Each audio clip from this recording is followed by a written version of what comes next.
Good morning and welcome to Practical Christian Lessons. We are going through Wisdom of Sirach 27 today.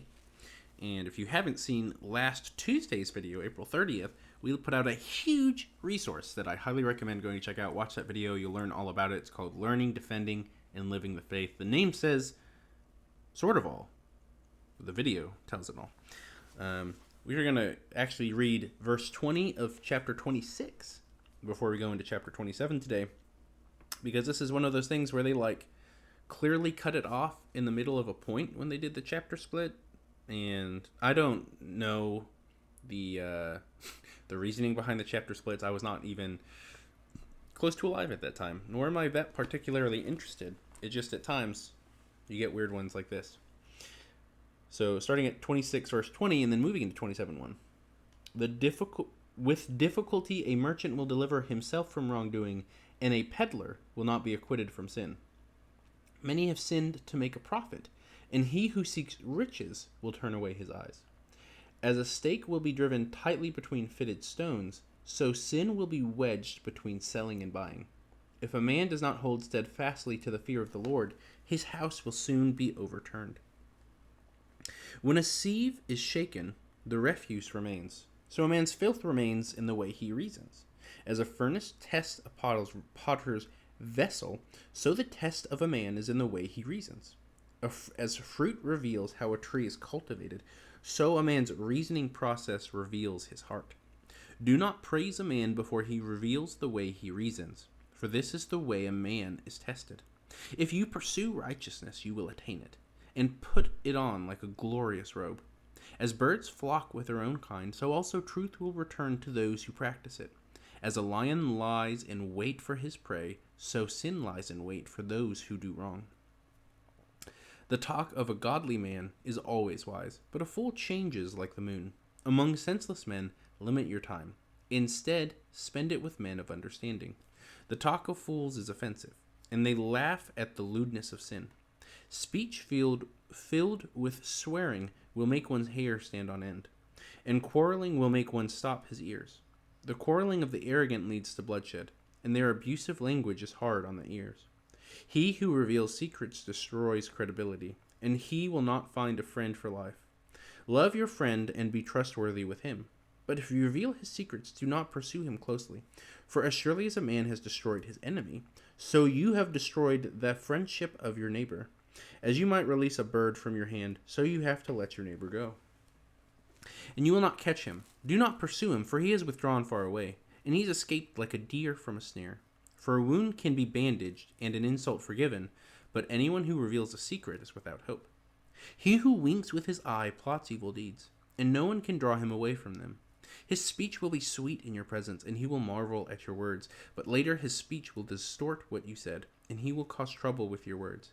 I hate many things, but none in comparison to him, and the Lord will hate him. He who throws a stone into the air throws it on his head, and a treacherous blow will distribute wounds.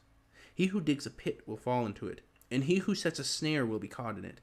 He who does evil things will have it roll back on him, and he will not know what hit him.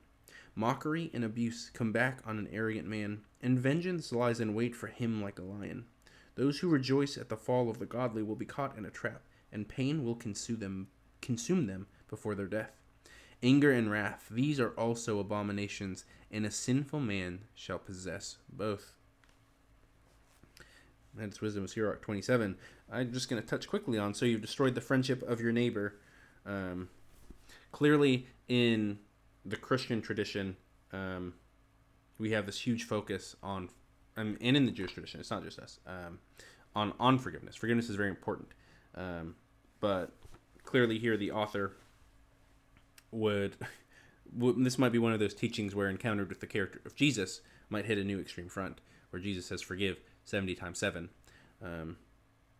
That can be part of this. Now, of course, there is wisdom here, right? If you reveal the secret of a friend, of course, go apologize. Try to make that right. But if the friend says, hey, we're done, you should respect that. There can be forgiveness and reconciliation there, but you can't force it on people. That's just my quick note on that. I'm going to focus on the tested by reason part. And I'm trying to remember. This was in Timothy Tenants, this we believe. I'm not sure where I said it. I think it's on my desk somewhere. It is. Nope, that's a different book. It is somewhere in this office. I promise. It's a devotional on the 12 lines of the Apostles' Creed. And in part of that, and this is just true of ancient culture, he mentioned this of ancient culture, where it talks about the verse where it says Jesus was perfected through suffering. That is something you see, and it pops up in Peter, actually. Where is my notepad? I don't know where I put my notepad. If you go through the first epistle of Peter, he has the same kind of language, that you are perfected through the suffering. And the idea of being perfected in the ancient world wasn't quite the same we have now. So, like when it says Jesus became perfected through suffering, that didn't mean Jesus wasn't already perfect. In the ancient world, there was this idea that something could be perfect, but you wouldn't know it until you tested it, until you tried it, until it went through the test. And then you would know, right? You would know what state it's in. And that's exactly what the author is sort of talking about here, and sort of behind his tested by reason. Right? The gold may look good, but you don't know if the good's good. The gold you find is good until it's tested and purified. The odds are it does have impurities and needs to go through the fire to be purified. Stuff like that. And that's super important for understanding the early authors and understanding the Christian life in general. Jesus went through the trials in the desert, the temptations in the desert, not the trials. And in there he says, man does not live by bread alone. He's quoting directly from Deuteronomy. And the passage he's quoting is all about Israel needing to learn to trust in the Lord's provision. And that they are being tested in that. And of course, Israel as a whole fails the test. There are those within Israel who do pass the test, but the nation as a whole fails the test. They are not. They are not perfected. They do not learn to trust in the provision of the Lord. And they end up, having to wander the wilderness for 40 years, that generation. But it's that same mentality we need to have in the Christian life, that there are times we'll go through trials, we'll go through struggles, and that might just be a perfecting process.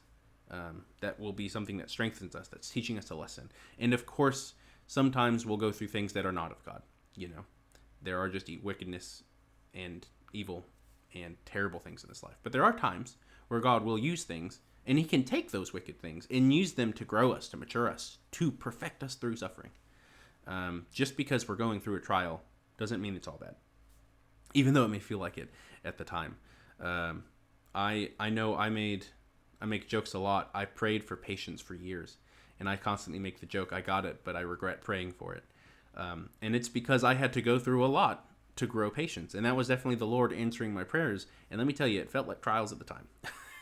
There were a lot of things testing my patience, and I did not pass.